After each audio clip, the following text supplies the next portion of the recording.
အားလုံးပဲမင်္ဂလာပါတူရီတော်လေး YouTube channel လေးကနေကိုရီမားတွေအားလုံးကိုနေထွေးစာပြန်လဲကြိုဆိုလိုက်ပါတယ်ရှင်တော်လေးရဲ့ဗီဒီယိုဖိုင်လေးကိုရောက်ကြည့်ရှုနေတဲ့ချစ်တော်မျိုးတွေအားလုံးပဲစိတ်ချမ်းသာကိုကျမ်းမာကြပါစေစိတ်သွားတိုင်းကိုပါလူဝင်ဆန္ဒတွေတလုံးတော်ဝါရကြပါစေတက်ရှူတိုင်းမှာလည်းဝင်ငွေတွေတိုးပွားရရှိပါစေလို့ချစ်တော်မျိုးတွေအားလုံးကိုပထမဦးစွာဆုမွန်ကောင်းတောင်းပေးလိုက်ပါတယ်ရှင်ကဲမျိုးတွေအားလုံးပဲဝင်လာမယ်နော်ဝင်လာပြီဆိုတာနဲ့လိုက်လက်မလေးတယောက်ချက်စီနှိပ်ပါ channel လေးကို subscribe နှိပ်ရသေး channel လေးကို subscribe လေးနှိပ်ပြီးကြည့်ပေးပါ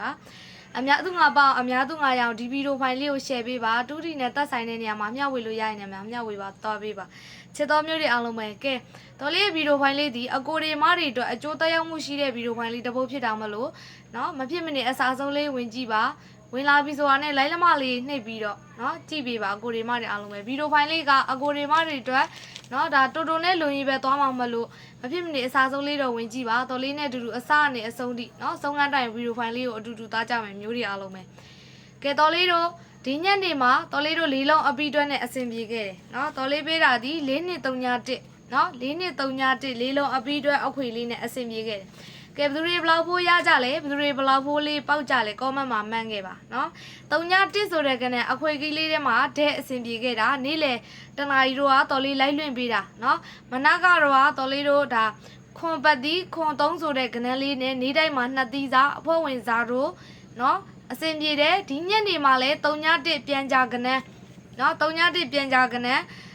းအကိုရီမတွေအားလုံးပဲ60ကနေပြောင်းသွားတာเนาะ39ကနေပြောင်းသွားတာ39ဆိုလဲတော်လေးတို့ပါတယ်เนาะ39ဆိုရင်491ချင်းနဲ့တော်လေးတို့ပေးထားတာ39ဆိုရင်လည်းပါတယ်39ကနေ2မိနစ်အလိုမှာပဲပြောင်းသွားတာ31ဆိုတဲ့ပြန်ကြကနန်းเนาะဒါပေမဲ့အခွေလေးနဲ့ပဲ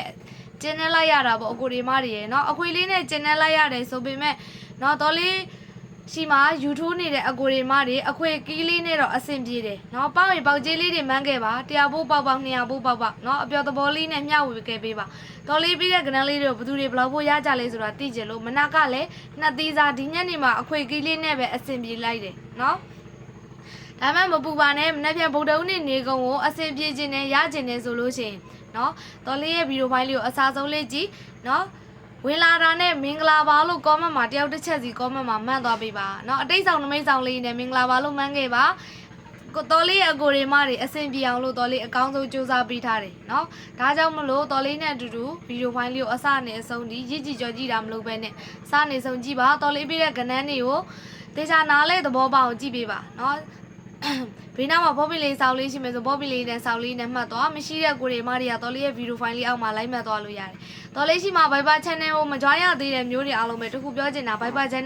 channel ရဲ့ link လေးကိုမဖြစ်မနေလာရောက် join ထားပေးပါကိုတွေမတွေအားလုံးပဲเนาะ Viber channel မှာ join ခိုင်းတဲ့အဓိကအကြောင်းရင်းကတော်လေး YouTube မှာတင်သမျှကဏ္ဍเนาะတင်သမျှကဏ္ဍကို Viber channel မှာလည်းတော်လေး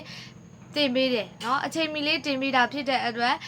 YouTube မှာဓာတ်ရိုက်ကြည့်လို့မရတဲ့အကိုတွေမတွေ Viber channel မှာသွားကြည့်လို့ရပါတယ် Viber channel လေးကိုမဖြစ်မနေလေးတော့ join ပေးထားစေချင်ပါတယ်เนาะချစ်တော်လေးတွေအားလုံးပဲဒီဗီဒီယိုဖိုင်လေးအောက်မှာ Viber channel လေးကိုပြထောက်ထားပေးမယ်တော်လေးတို့နေ့တိုင်းလေးတွေ4ချိန်ထွက်တယ်တော်လေးတို့3ချိန်အဆင်ပြေတယ်เนาะမနက်က2သီးစား3ညထွက်တဲ့နေ့ကလည်း2သီးစားเนาะအခုညနေပြန်ကြ3ည1ဆိုတဲ့ကနန်းလည်းအဆင်ပြေတယ်အခွေကြီးလေးနဲ့4ချိန်ကို3ချိန်တီးတီးတော့အဆင်ပြေသွားခဲ့ပြီเนาะ4ချိန်ကို3ချိန်တီးတီးနေ့တိုင်းအဆင်ပြေပြီနေ့တိုင်းလည်းအရေးကြီးသလိုအဖွဲ့ဝင်တွေလည်းအရေးကြီးတယ်เนาะတော်လေးရဲ့ချစ်တော်လေးတွေအားလုံးပဲ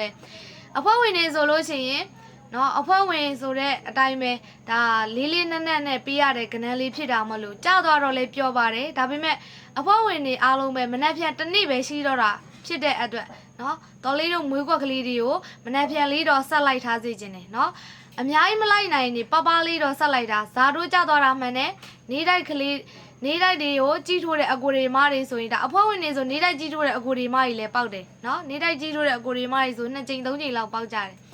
ဒါပေမဲ့တချို့ကိုတွေမတွေကတော့မထိုးဘူးပေါ့เนาะတော်လေးရဲ့အဖွဲ့ဝင်လေးတွေပဲထိုးတာပေါ့ဒါပေမဲ့အဖွဲ့ဝင်ကနန်းထိုးရင်လည်းမွေးကွက်ကလေးတွေကိုပဆက်စောပတ်တီးကိုနားလိုက်တော့เนาะပတ်တီးကိုနားလိုက်တော့မနေ့ပြန်နေကုန်မွေးကွက်ကလေးတွေကိုပဆက်စောစေချင်ပါတယ်เนาะကဲမနေ့ပြန်အခုလာရောက်တင်ပေးတာနေကုန်အတွက်လာရောက်တင်ပေးတာဆိုပေမဲ့တော်လေးရှိမှာเนาะအဖွဲ့ဝင်ချင်းနဲ့အဖွဲ့ဝင်မျိုးတွေအားလုံးပဲအဖွဲ့ဝင်ဟောင်းလေးတွေရောအဖွဲ့ဝင်တစ်ကလေးတွေရောတော်လေးရေအဖွဲ့ပြီးခဲ့တဲ့ဘွဲအဖွဲ့ဝင်ရလို့အခုဘွဲမှာအဖွဲ့ပြန်ဝင်ခြင်းနဲ့ဆိုတဲ့ချစ်တော်မျိုးတွေအားလုံးပဲအဖွဲ့ဝင်လာဝင်ထားလို့ရပြီเนาะအဖွဲ့ဝင်ဟောင်းလေးတွေအဖွဲ့ဝင်လာဝင်ထားလို့ရပြီဆိုတဲ့အကြောင်းကိုပြောပြတာဖြစ်တယ်တော်လေးရဲ့အဖွဲ့ဝင်ဟောင်းတွေအတွက်ကို တော်လေးအမြဲတမ်းအပတ်တိုင်းလို့ဗုဒ္ဓဦးနဲ့ညက်နေမှာအမြဲတမ်းအဖွဲ့ဝင်ခေါ်ပါတယ်နော်ဗုဒ္ဓဦးနဲ့ညက်နေမှာ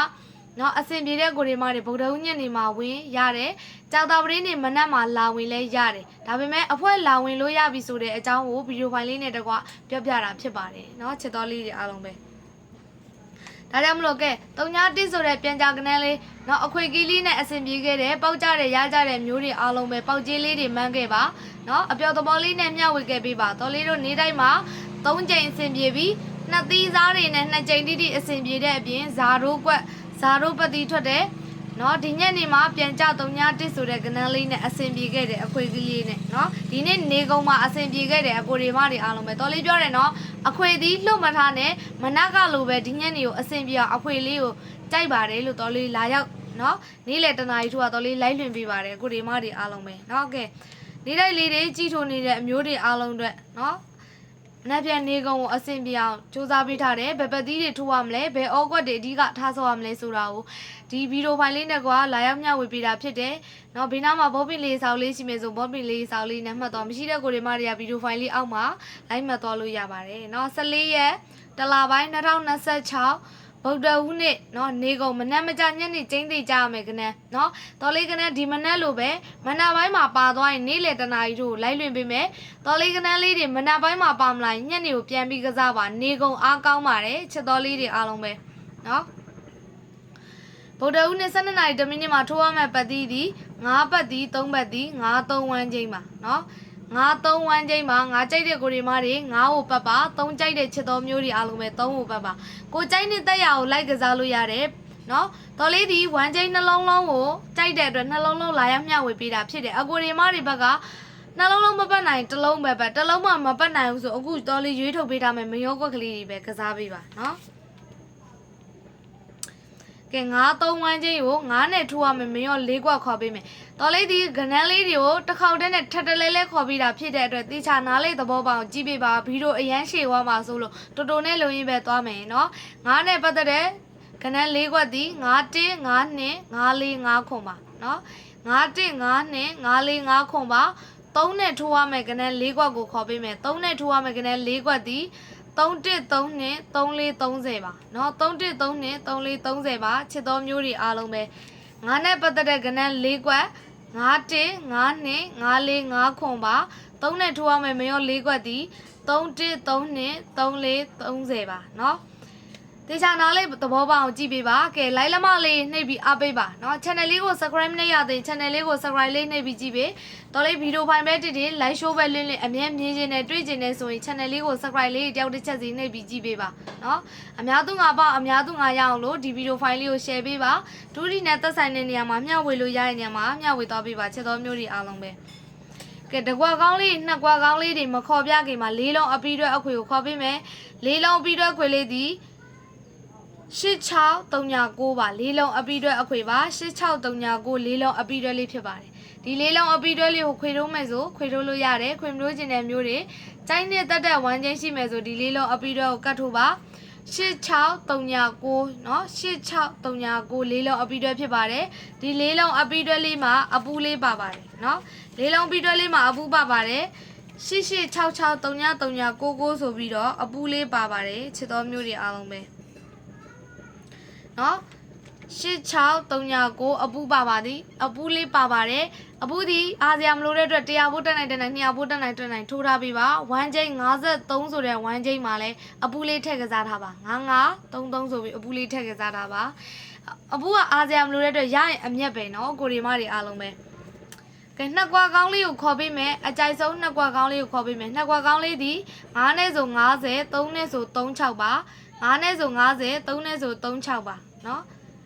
နှစ်ကွာကောင်းဖြစ်ပါတယ်ဒါနှစ်ကွာကောင်းလေးပါเนาะအကြိုက်ဆုံးတစ်ကွာကောင်းကိုခေါ်ပေးမယ်เนาะအကြိုက်ဆုံးတစ်ကွာကောင်းကိုခေါ်ပေးမယ်ဒီကနန်းလေးဒီတော်လေးမနက်မကြညနေကျင်းသေးကြမယ်ကနန်းလေးတွေပဲဖြစ်ပါတယ်เนาะ12နာရီ10မိနစ်မှာပါမလာရင်4နာရီ30အတွက်ကိုပြန်ပြီးကစားပါနေကုန်အားကောင်းပါတယ်เนาะချစ်တော်လေးတွေအားလုံးပဲ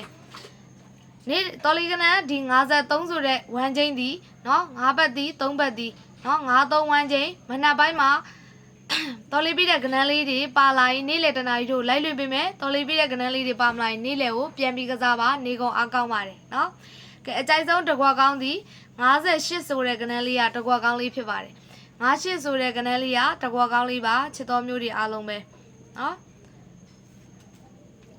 ကဲမျိုးတွေအားလုံးပဲတော်လေးတကွာကောင်းလေးတွေရောနှစ်ကွာကောင်းလေးတွေရောပြောပြီးပြီနှစ်ကွာကောင်းသည်9နဲ့ဆို50 3နဲ့ဆို36တကွာကောင်းဒီ58ဆိုတဲ့ကနန်းကတကွာကောင်းလေးဖြစ်ပါတယ်เนาะကဲရှေ့လာမယ့်ဘွဲအတွက်အဖို့ကြုံဝင်ထားခြင်းနဲ့အကိုတွေမတွေကြာတာပရိတောက်ကြကိုလက်ဆောင်ရမယ်เนาะဗုဒ္ဓဦးညနေတွေကအဖို့ဝင်ခြင်းနဲ့ဆိုရင်အဖို့ဝင်ဟောင်းလေးတွေအဖို့ပြန်ဝင်လို့ရပါပြီเนาะဒီဗီဒီယိုတစ်ပိုင်းလေးနဲ့တကွာဒါအကိုတွေမတွေကိုအတီးပေးကြခြင်းဖြစ်ပါတယ် Viber Channel ကိုမ join ရသေးတဲ့မျိုးတွေအားလုံးပဲ Viber Channel link လေးကိုဒီဗီဒီယိုဖိုင်လေးအောက်မှာပဲပေးထောက်ထားပေးမှာဖြစ်ပါတယ်ကဲတော်လေးရဲ့ဗီဒီယိုဖိုင်လေးကိုအစနဲ့အဆုံးထိကြည့်ရှုနေတဲ့မျိုးတွေအားလုံးပဲ like လက်မလေးနှိပ်ပြီးအားပေးပါ channel လေးကို subscribe မရသေး channel လေးကို subscribe လေးနှိပ်ပြီးကြည့်ပေးအများသူ9ပါအများသူ9ရောင်ဒီဗီဒီယိုဖိုင်လေးကို share ပေးပါเนาะကဲတော်လေးရဲ့ဗီဒီယိုဖိုင်လေးကိုဒီမှာပဲရနာပြစေချစ်တော်မျိုးတွေအားလုံးပဲစိတ်ချမ်းသာကိုယ်ကျန်းမာကြပါစေเนาะလူမှုရေးစီးပွားရေးစသဖြင့်အစီအပြေချုံမွေးကြပါစေက